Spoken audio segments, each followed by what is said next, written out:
নামাজ নাই, কুরবানি নাই। যেই ব্যক্তি নামাজ পড়ে না, যেই ব্যক্তি নামাজ পড়ে না, কুরবানি তার কোনো সফলতা আনবে না।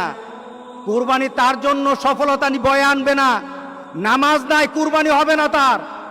নামাজ ছাড়া কুরবানি হবে না। এটাই ধারাবাহিকতা। ইন্না আতাইনাকাল কাউসার ফাসাল্লি লিরাব্বিকা ওয়ানহার। নামাজ আগে, কুরবানি পরে।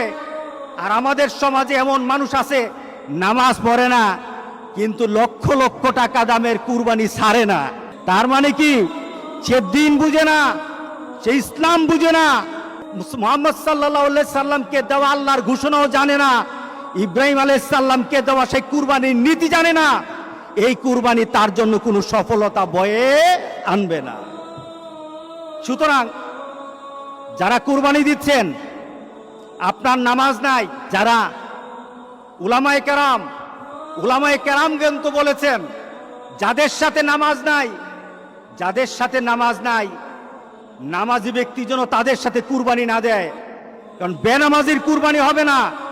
আপনি 7 নাম দিলেন, 6 জন মানুষ নামাজ পড়ে, একটা মানুষ নামাজ পড়ে না, বিপদ কিন্তু হয়ে গেছে, বিপদ কিন্তু হয়ে গেছে।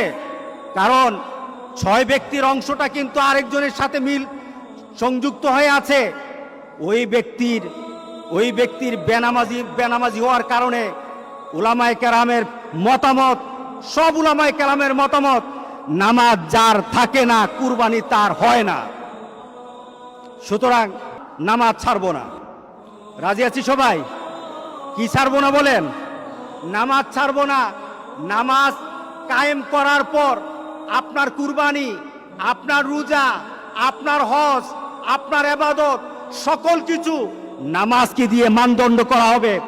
আগে নামাজ, এরপরে সকল ইবাদত। এটাই হবে মুসলমানদের ধারাবাহিক আমলের নিয়ম। যাদের সাথে নামাজ নাই, আজকে চলুন তওবা করি। আজকে তওবা কবুল হবে।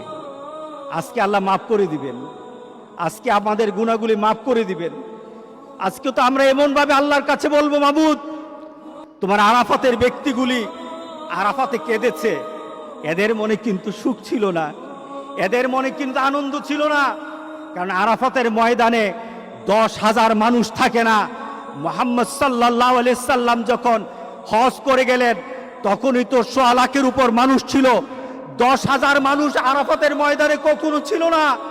আজকে 10,000 মানুষ তারা ওই আরাফাতের ময়দানে কেঁদে কেঁদে বলেছে, মাবুদ, আমরা তৃপ্ত নই। কারণ যেখানে থাকার কথা ছিল 40 থেকে 50 লক্ষ মানুষ, যেখানে 50 লক্ষ মানুষ আল্লাহর দরবারে কাঁদার কথা ছিল, সেখানে 10,000 মানুষ তাদের আবেগটুকু দিয়ে আল্লাহর দরবারে কেঁদে কেঁদে বলেছে, মাবুদ, এই দুনিয়া থেকে তুমি মেহেরবানি করে বিপদ দূর করে দাও, গোটা পৃথিবীর মানুষকে স্বাভাবিকভাবে হজ করার মতো তৌফিক দান করে দাও। তাদের ডাক হয়তো কবুল হয়ে যাবে। আমাদের বিশ্বাস, তাদের ডাকের কারণে হয়তো আল্লাহ আমাদেরকে মাফ করে দিবেন। আজকে চলুন আমরা আল্লাহর দরবারে বলি, আজকে কয়টা মাস হয়ে গেল? আজকে প্রায় 6টা মাস আমরা যেন একটা নতুন পৃথিবীতে বাস করছি। যেই নতুন পৃথিবী সম্পর্কে আমাদের কোনো ধারণা নেই। আমরা একজন আরেকজনের সাথে মিশতে পারি না, আমরা একজন আরেকজনের সাথে কুলাকুলিও করতে পারি না, আমরা একজন আরেকজনের সাথে মুসাফাও করতে পারি না, আমরা একজন আরেকজনের বাড়িতে দাওয়াত খেতেও পারি না। আল্লাহ সুবহানাহু ওয়া তাআলা বলেন, আমার হুকুম মান।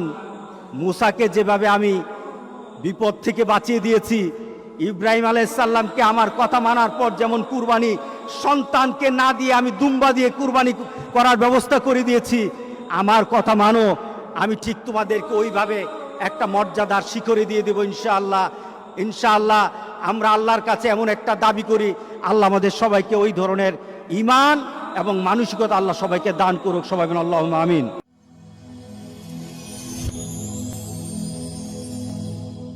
Rose TV 24. Enjoy by listening to the Holy Quran.